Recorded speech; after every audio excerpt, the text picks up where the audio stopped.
Hey, it's Berta. And I'm Lisa. And welcome to Two Takes Later, the podcast where two nostalgic millennials deep dive into your favorite shows, movies, and all things pop culture. Because we're on a mission to rehash our old favorites, obsess over new discoveries, and basically never shut up about how they made us feel. We're talking the scenes that made us ugly cry, the ones that had us throwing popcorn at the TV, and the moments we still can't get over. So grab your snacks, grab your feelings, and get ready for a whole lot of opinions you didn't ask for, but are definitely gonna love. Two takes later, because one take just isn't enough. New episodes every week. Don't forget to like and subscribe.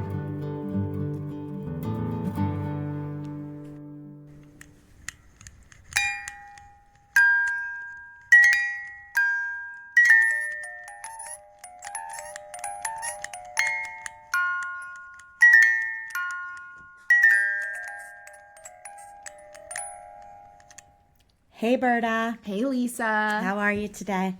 I'm great. Good. We're back. We're back. Episode 8 already. Can you believe it? Episode 8, The Pointy End. The Pointy End. Wow. This is where it all blows up. Yeah. Like, shit really starts happening now. I mean, Yeah, right from the get-go. Right out of the gate, they're just bang, chaos. Well, here in my notes, I have slaughter, exclamation point. I mean, people are coming out. So, you know, we left the last episode. Ned and all of his men were killed. And for not claiming Joffrey as the king, you know, whatever. Yeah. And so now all of the king's people are like killing everybody from the north. And, you know, it starts with Arya and Syrio, you know, with their little lesson, completely oblivious to what's going on. They have no idea. Yeah, they're kind of having a good time. Yeah, like she's really getting good and it's just the normal thing. And then all of a sudden there's noise coming. Yeah. Is that what it sounds like when they die? Okay. So the guards come in and they're like, Arya Stark, we're here to take you to your father. And Syrio's like, I'm not falling for this. Right? No. What are you guys... Why are the Starks sending Lannisters? Right. Yeah. And I just love Syrio so much. I loved him anyway, but then he just protects Arya. Yeah, like, he's run, great. Yeah. Run. I will fight these 5 men with my wooden sword, which he does. Like, he really holds his ground. I like that the show shows some restraint here by not showing his death. Yeah. I mean, it's not for sure that he died, but let's just go ahead and say he's dead. Fighting with but you know, what a way to go out. I know. What do we say to the god of death, girl? Not today. Not today.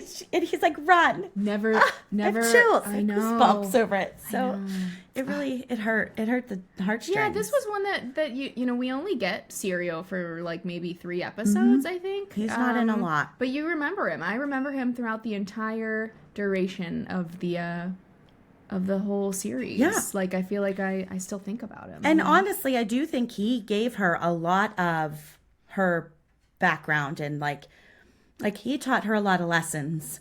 That even in that short, yes, like even forever. in that short time. Yes. And then we switched to Sansa, who's walking through the halls with Septa. Yeah. She's just like, I'm gonna marry the king. Blah, blah, you when know? do I get to marry the king? Right. And then all of a sudden they're hearing noise. What noises are they hearing?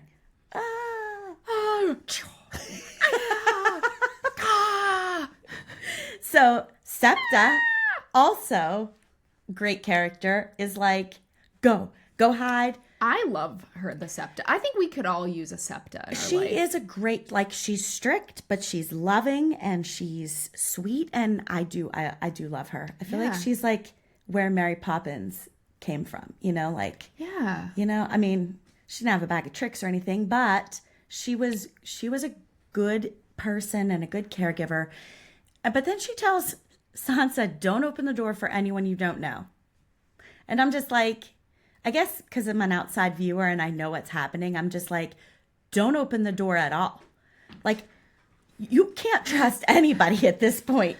Yeah. I don't care if you know them or not. Do not open that door. Yeah. No, I know what you mean. Yeah, I think there's a lot here. There's a lot you can like read into with her interaction with Septa at the end. This is really the last time they're friend together that she's got here. I don't think she realizes that things are about to change. Oh, they are. A lot. So she runs out, and, you know, Sansa is running through the castle, runs into the Hound, and she's like, you can't touch me. My father's the Hand of the King, and the Queen will whatever. And he's like, who do you think sent me? And I'm like, oh, shit. I know. Here we go. I really, you know, the Hound, I remember when this was, I was like, oh, yeah, he's a bad guy. You know, he's bad. I really love this character. He's really interesting. I feel like this is one character that the show doesn't totally butcher throughout. But honestly, yes. Like, there's payoff here. I feel like he's similar to Khal Drogo. You see him at the start and you're just like, this guy is rough. Like, he's got a bad backstory and he just kills people, and then you grow to love him. You know? Yeah, you really do. I wonder, I hope things work out for him. I hope things work out for him too. I guess we'll see. He's had a rough life. Yeah. And then, so Arya, also running, and she finds all of her stuff dumped out, and she's in a panic. Yeah. She's like, where's my stuff? Where's my needle? Where's my sword? Like, I gotta defend myself. Yeah. And then there's this little boy, like little like shit stable is boy. really. Oh yeah, like, I know. He's like, are you Arya Stark? And she turns, and she's like, leave me alone. I'm busy. I'm looking for something. And he's like, you won't be looking for anything, right? He's like, I'm going to turn you in and get that big fat reward. I'm like, you're like 8. Leave me alone. No. And all of a sudden, yoink! Even this early, we're at the cheese of the sode. Oh my God, we are. Oh wow, we are at the cheese already. We're at the cheese of the sode already. Because she does find Needle. And she has her first kill. Yes. Needle is sharp. Needle is sharp. Not unlike this Lustenberger cheese. Yes. Lustenberger cheese we have here. And let's share where we got this cheese. We got this from a loyal listener and friend, Sarah. Yeah. She actually brought us the cheese and these fig and black sesame crackers. And what a great gift. Because we just want to say thank you to our listeners. Yeah. Thank you for supporting us. Yes. Because without you, we'd have nothing. We literally appreciate every single one. Every one of you. We really do. Yes, I agree. Let's try so it. We're going to try the sharp cheese that's sharp like needle. Cheers. Okay.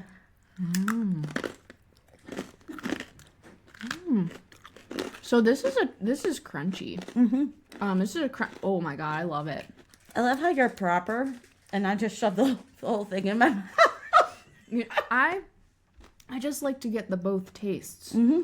And I love the fig and black sesame crackers really complement the sweetness of those complement the Lustenberger.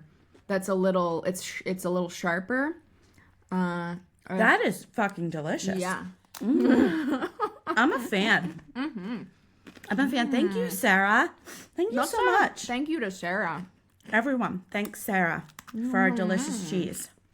Well, I'm gonna be okay. You keep crunching because I shoved the whole thing in and I just took it down like a champ. So, okay. So now Arya has killed somebody. She kills this boy, and that really changes a person. Yeah, I think, especially at her age. I don't know how old she's supposed to be at this stage, but like, I want to say maybe like 13. Really? I could be wrong. I have no idea. I legit don't even have a clue. We should find that out. But like, she's young and she just killed somebody for the first time. And she's definitely not over 18, which is when you can kill people. When you're allowed to kill people. Yeah. Right. That's not I don't know. It's tough. It's tough. I'm pretty sure the Westerosi laws are only at 18. Are you allowed to kill people? Yeah. There's the PLCB. It's going to show up. Your liquor control board. The liquor kill board. Yeah. Oh. The PLKB. The Westeros. The West. Oh, W. the W. That hurts my head. Me too. Okay, Let's let's stop. move on. Okay, so now we're still in King's Landing, but we're in the dungeon. Yes. And Varys comes in. Yeah. So there's he has a lot of entrances like this where someone's like barely awake, and then he just kind of like, you see like a figure out of the dark with holding like a lantern. And he's like, "Hello, sir. Are you all right here in the dark?" Yeah.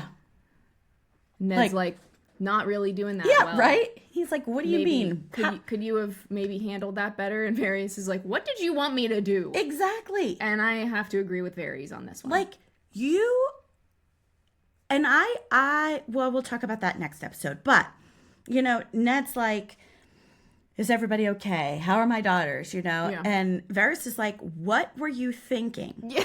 What were you thinking that led you to tell Cersei? What was your plan here, buddy?" And I'm thinking, we've all been wondering the same thing. So I hope you answer. But he didn't. Yeah. No. I mean, I don't. He's no, like, well, he did say, I wanted to give them a chance to get away or whatever. But like, come on, man. And then Varys says right before he leaves, "I trust you know you're a dead man, Eddard."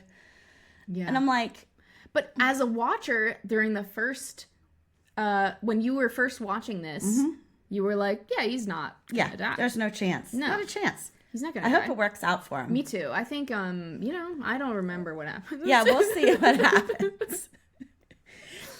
So then we make the change to Castle Black. Yes.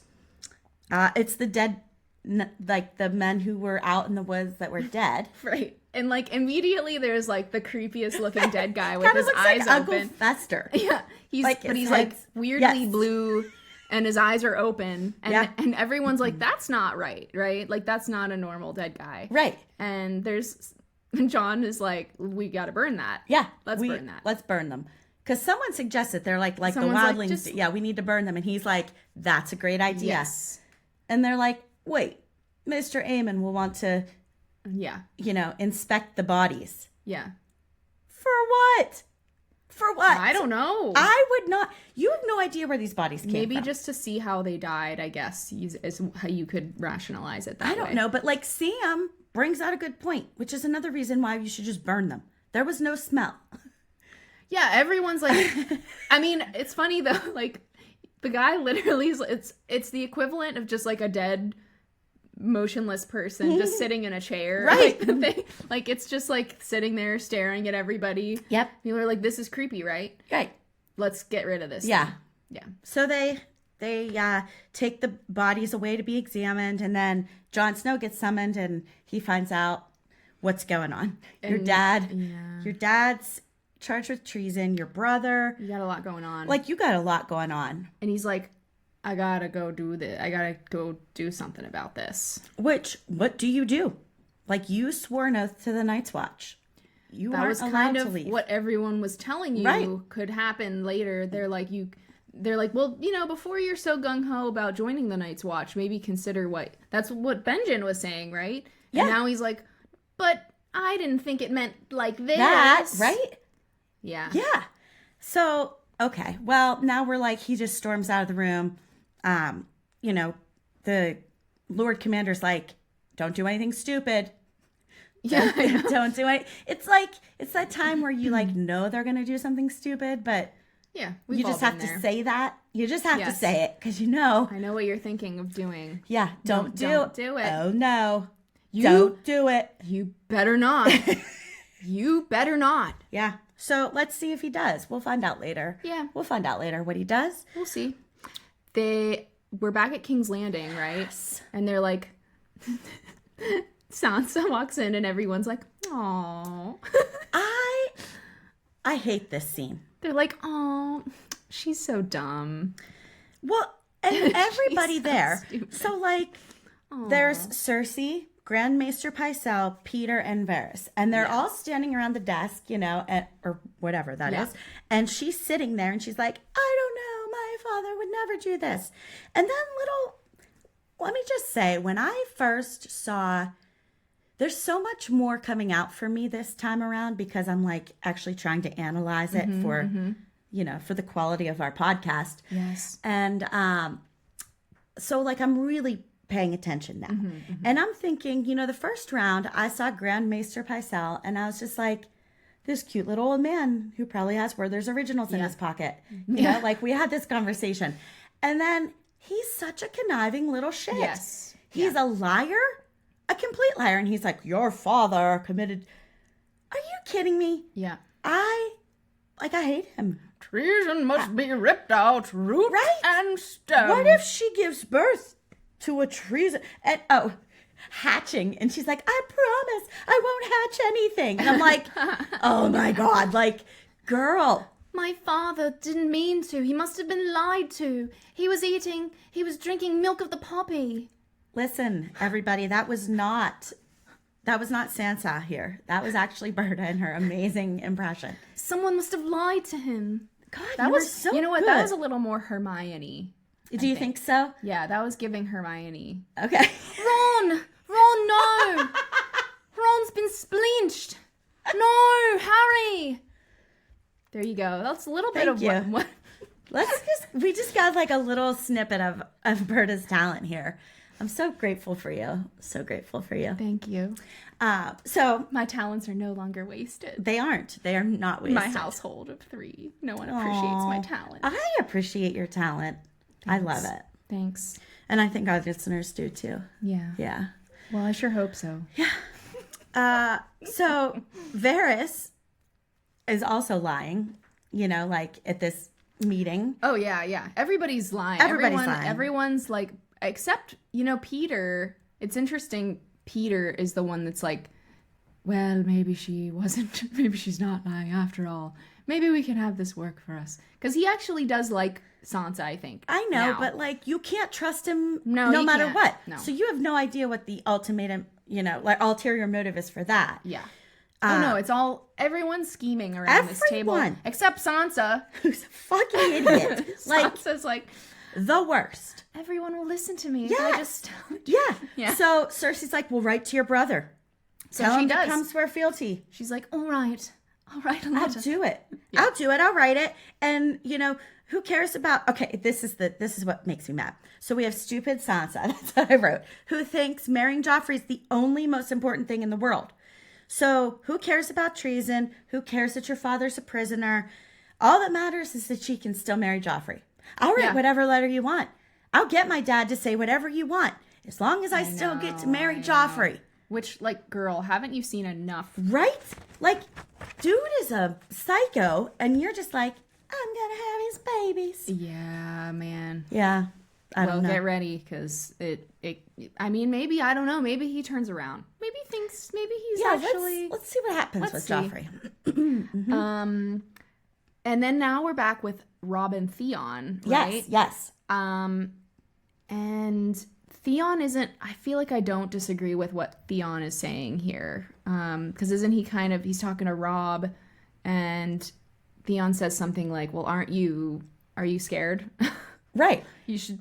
and Robb's like, yeah, I am. And he's like, good. Right, you should be.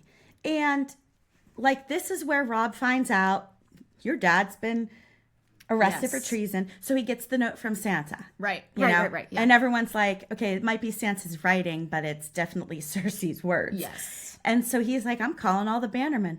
Yeah. We're going to war. Yeah.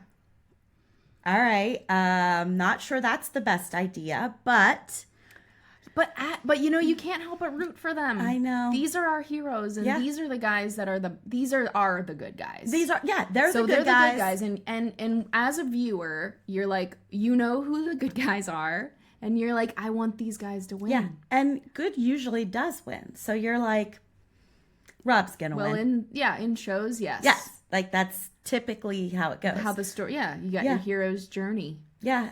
George R.R. Martin does not like those kinds of things. And again, he famously says, I modeled these real battles and situations after history. Yeah. So I'm sure, there's plenty of times throughout history where the good guys... Yeah, the good guys lose. Yeah. Now we're back with Lysa. I hate her. I hate her. And of course, Robin's there. I'm hungry. hungry, trying to like break through her top. And He's I'm like, there dude, for a little late night boob snack. like what? Come on. Like, it's just so weird. It's weird. It's unnecessary. I don't I'm understand. hungry, mommy. She's like, later. I'll feed you later. You just ate. Yes. Okay. So weird. Whatever. But Catelyn's pissed. Yeah. Yeah. She's like, you had this letter this whole time and you didn't think to share this with me. At this point, Cat really needed to be like, all right, this lady's nuts. Right? She's not helping me. She's not going to help. I need to like cut my losses here and get out. Yeah. And it's disappointing because I look at them and I'm like, if Lysa wasn't a total weirdo and totally nuts, they could have dominated. I know. Like the two sisters yes. could have dominated. Could have been some girl power. Yeah. I mean, they could have the power of Robb and the North. Right. With 20,000 men. From the Vale in that great strategic position high above the clouds with their moon door and the coolest throne room. Yeah. And if they just were if Lysa was not insane, I think that this really would have worked. Yeah. I think that they could have her. yeah. And she says, I'm not sending any of my men to help you, even though you're my sister and you're my family. I'm not going to help you because my little breastfeeder needs protected. Yeah. Well, maybe if you quit breastfeeding him, let him grow a pair, he wouldn't need an entire army to protect him. Yeah. I mean, that's I think just my she's just well, I mean, and now we do know that there's someone pulling the strings behind her. Later we'll find that out. I didn't know it at the time, and honest to God, I didn't even know it when I finished watching. I told Luke yesterday, I watch this now and I'm actually paying attention and understanding it's not just an entertainment factor. I'm trying to actually put the pieces together, and I was completely blown away. We'll see what happens with Lysa. Yeah. Really cool. And we're still kind of in the Vale. We're like on the outskirts of the Vale, and Bronn and Tyrion are walking. Yes. And they're just talking. There's a lot of scenes with Tyrion and Bronn just talking. Yeah. And they're just like, I mean, what was your childhood like? Yeah. Well, my childhood wasn't good. Mine wasn't good either. Let's bond over Let's that. talk about Well, my that. favorite thing is that they have a rotisserie goat. It is just hilarious. Imagine you go to Sam's Club and they have rotisserie goats instead of rotisserie chickens. I think we should get on that.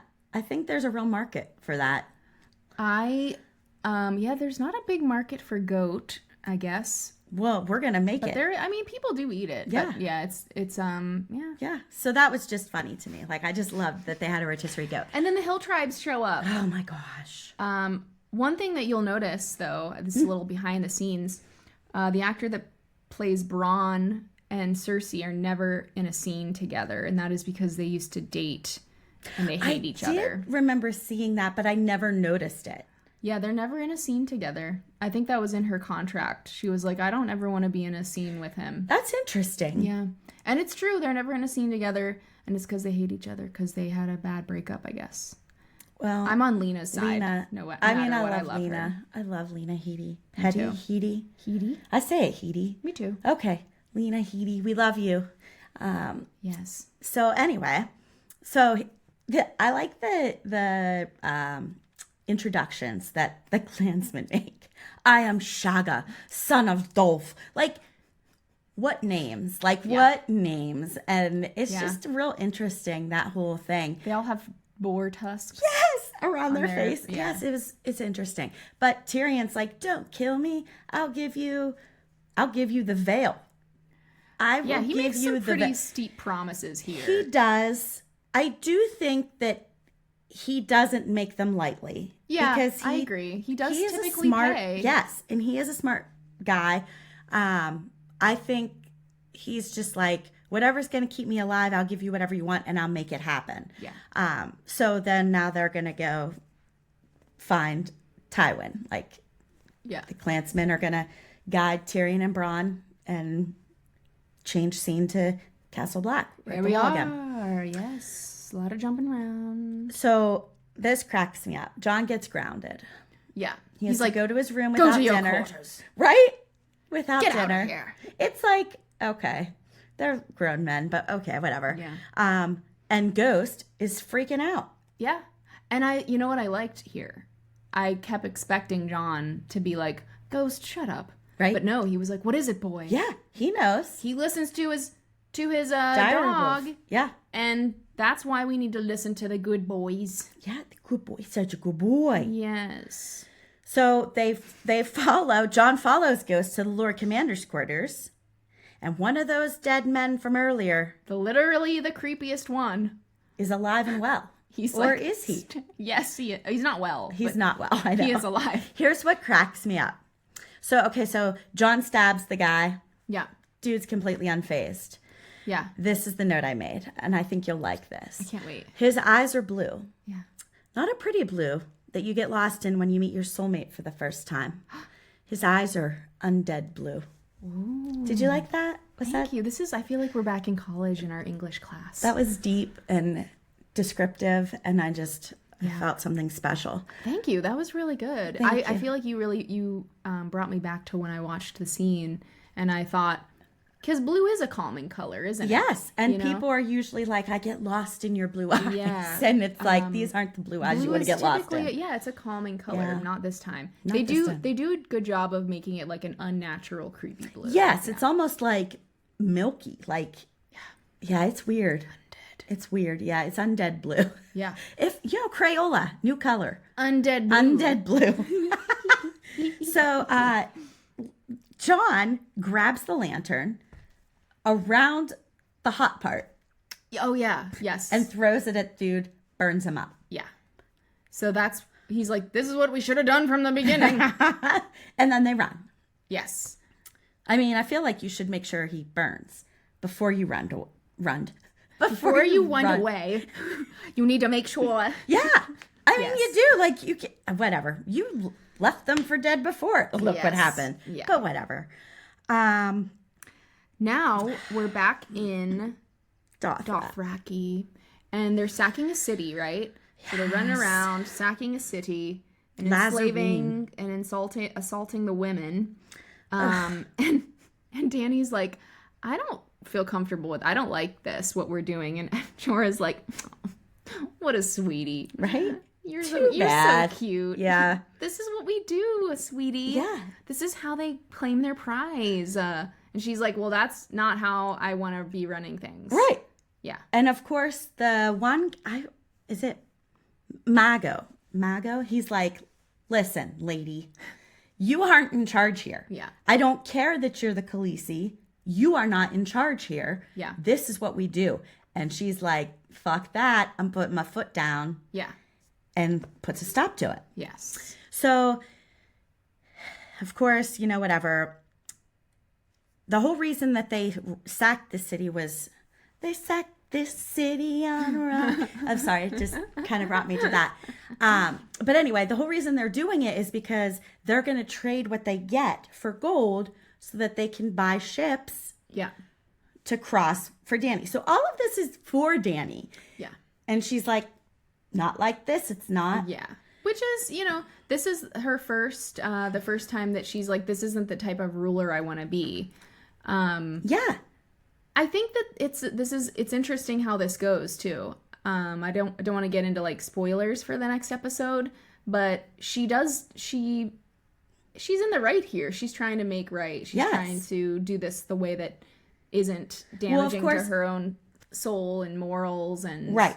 And they go back to Drogo, and Mago's like, he's like, this is an outrage. Daddy, this is unfair. Daddy, she took my prize. What? So we can't rape and pillage? Right? What am I even here for? This is unfair. It cracks me up. And he's Just seriously, pillage? like, Only pillaging now. right. Well, even Dad. I know. And Drogo's like, find somewhere else to stick your cock. And I'm like, these poor women. Yeah. Like, oh my gosh, it's horrible. We used to be a real Kalasar. Yes. Not anymore. That is. So then he's like, I'm going to fight you. You've lost control and you are now not to be the Cal anymore. And so Drogo's like, oh yeah, He's like, oh, you want to play that game? All right, let's do it. Did he play that game? He so my note here is he does a real Mortal Kombat on this guy. So anyone play? Remember, we're millennials. We're nostalgic millennials. Yes. Anyone that played those old school Nintendo, Mortal Kombat. Yep. Who was it? Was it Scorpio or Sub-Zero that did the thing where they like pull the spine out of the person as their final KO? When the person's like doing and then they just I don't remember who it was, but like KO. Like legitimately, Mago's putting up a pretty good fight. Oh yeah, he does. Yeah, Drogo doesn't even have a weapon, and he is like, this is nothing. He just kind of dodges it. Yeah. Yes, but then he manages to get control of the weapon, slits his throat. Yeah, and Cal just reaches in and tears his tongue out through his throat hole. How does that even happen? Well, I don't think it ever has. Besides in this movie. Besides in this show, yeah. And he just like tosses it aside like. Yeah, he does a final Mortal Kombat KO. Yeah, it was pretty intense. Total knockout. Thank you. I love you. Okay, so now Cal, during the fight, Mago puts his knife on Cal's chest and Drogo like pushes into it. So now he's got this cut. Yeah, tiny little cut. Yeah, just a tiny wound. This always bothers me because it's like, come on, he's had to have other little paper cuts like throughout that. This time. Yeah, but Danny is like, there is something my more sun to and it. stars. No, so Miri Mazdur makes her entrance. Yes, she. They're gonna regret it. She's gonna get Drogo fixed right up. That's what she's gonna do. She's like, I'm a healer. I can help you. Yeah. Just let me. Yeah. I'm fine. I'm cool. Leave the tent when I do it. Thanks for saving me. Yeah. And honestly, like when you're first seeing this, you're thinking, okay, she is grateful. She's grateful that Danny saved her life, won't let anybody do anything to her, and now this is how she's going to repay. Yes. Should we say a prayer for Danny, or for Danny and Drogo, that they survive? Yeah. And that everything's fine after they get healed? Jonathan Bailey. Jonathan Bailey. Jonathan Bailey. And that was our heal. Prayer. Yes, that will hopefully heal them. Rob. Back at Winterfell. Yep. Stands up and shows his leadership chops. He does. He does a good job with all of these banner men who are much older than him, much more experienced. He does a really good job. Good scene. There's I didn't write down the name of the guy, but there's a bannerman that's kind of pushing back, and he's like, "You're oh my gosh, you're such a weird. You're young. You're inexperienced." And at one point he's like, he's really not. He's like he's threatening Rob right with his life, right? If I remember correctly, yes. Right? Yes.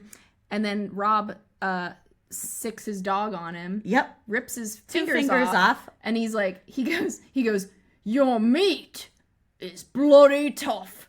And then everyone starts laughing. Like, what? It's great. I love it. It is so weird. It's so great. I love it. That vibe is weird. To me, yes, I love this. This is where these characters are great. This makes sense to me. Like, this type of communication in this world. Really? I love it. Because I'm just like, dude, you just threatened his life. You got your 2 fingers torn off and you're laughing? This is how the North works. That's so weird. You know? It's great. So weird. I love it. So weird. He shows off his acting chops. It's great. Yeah. You root for these guys. And then Rob comes and says bye to the kids, and it's real sad. Okay. Let me just say another note. So, Rob says there has to be a Stark in Winterfell. Bran, you have to stay here. And you have to look out for your little brother. Oh, yeah, Rickon. Because we haven't seen him since, like, the first episode. No wonder I didn't know what happened in his life. Yeah. Like, dude just disappears. Then he shows up in the scene. I'm like, oh, there you are. Where have you been for the last 7 episodes? He like, comes out of a closet. And this is why I forgot he existed. Yeah. So then we see Bran sitting at the weirwood tree. Yes. It's an interesting scene. First of all, he's just sitting there all by himself. Yeah. He had to have gotten there somehow. but he's just sitting there staring, and Someone brought him there, probably. But probably, yeah. I mean, and yeah. Osha comes over, and she's like, you know, the trees are talking back to you. Aren't you listening? And you know, all this stuff. And it's a sweet moment. Yeah. And then all of a sudden, Hodor comes out of the woods completely naked. Yeah. You see everything. Yeah. And he's like, Hodor. And Bran's like, oh, Hodor, go get your clothes on. Yeah, it's funny. First of all, where did Hodor go after he dropped you off that he took his clothes off? Like, I don't it's just such a strange scene. There's a lot of weird scenes in this episode. Oh, I love these guys. Yeah. I love the guys getting their fingers bitten off and running around naked. It's great. Yeah. So we're back at the wall. They're burning the bodies. Yeah, and then they're trying to like figure out why these guys were coming back to life, and it's because they were touched by White Walkers. Yeah, and Sam was like, I read it in a book. I read it in a book. That was spot on. So he reads in a book that fire's the only way to kill them, you know? And they're like, what else did that book say? And Sam's like, he just looks up and says, I hope that wall's tall enough. And I'm like, oh, shit. What are we in for? Hot. Yes. Catelyn is reunited with Rob. Yes. Yeah. This is my favorite part. She gives him the pep talk of a lifetime. I want to hear it. Her quote is, if you lose, your father dies, your sisters die, and we die. Yeah. Talk about a pep talk. Like if something's really going to get you fired up, that's the phrase to use. Rob carries it well, though. He does. He carries it all very well. He's stoic, and you believe in him. Now. Okay, so Tyrion Yes. is... Where are they? I just put like the Lannister tents. Like, Yeah. I don't know where That's they fine. are. Where? Okay, thank you. Thank you. But Tyrion gets there with all his clansmen. Yes. And he's like... He finds out Rob's headed south. He finds out that Ned is imprisoned. Like, all this is news to Tyrion. And then Catelyn, we go back to Catelyn, Robb, and the Bannermen talking about the positions of Tywin and Jaime. Yes. And so this is one that, like, kind of, I didn't quite follow the first time. But so Tywin is somewhere near the twins. Or, like in that woods something. But Jaime is outside of River Run. And they don't really explain that here yet. But I just wanted to give you guys a little heads up because that's where we're at. Yeah. And, you know, he's going to send all of his 20,000 men south to Tywin to kill him. Yeah. They're going to take out the army. Yes. And then we're back at King's Landing. Yes. Yes. It's not a great place to be if you're a Stark. It's not at all. It's not. They send Barristan away, right? The poor guy. Well, they're like you've served everything well, but now you're old. So I love Barristan. Me too. I love when he's like even now I could cut down all of you. Yes. Like and he carving could. a cake. There are like 5 of them and they're all young. Yeah. Wet behind the ears, which I don't understand that phrase, but I wanted to use it. So people thought I was cultured. Cool. It was, but anyway, so it's like, they're like, you're out. But I love how his exit's great. He tosses his sword. Here, boy. Yeah. Melt it down and add it to the others. Right? And he just like walks out with such swagger. Yes. Like it's Where's he going? I don't know. We'll know. See. I don't know where he goes. I do. I think he's going to live out his days, you know, like they wanted him to. Yeah. He's probably just going to go hang out somewhere, retire. Yeah. Yeah, probably. Yeah. But Sansa is also... She comes over and begs for her father's life. And you know what? She does do well here. I feel like she plays a good... I do feel like... I'm not sure if she's playing a part, to be honest. But she does well. She goes and she's like... There's some little twinges of her knowing what she's saying, I feel like. Because they'll like... There's one part where someone says, you know, well, why did he do this? And she's like, he was given milk of the poppy. Yeah. Because She he would not He would betray never- Bobby B. Yeah. Someone must have lied. Yeah. And It's great. I mean, but again, you are so naive to think that even matters. Yeah. Like, But what other choice does she have? I know. But I know what you're saying. Yeah. It's frustrating. And then, and then Joffrey's like, well, He confesses. he must confess. If he doesn't, there will be no mercy for him. And she says, he will. And then Cut to black. And that's The episode end. 8. And now we've got big things coming. I sure hope the next episode is a little lighter. A little lighter. Maybe some more fun. Maybe some more comedic relief. Yeah. So anyway, I guess we'll see you guys back next week for episode 9. Episode 9. Make sure you like us and follow us on Like, all our socials. subscribe. Like, subscribe, yes. Okay? Bye. Bye.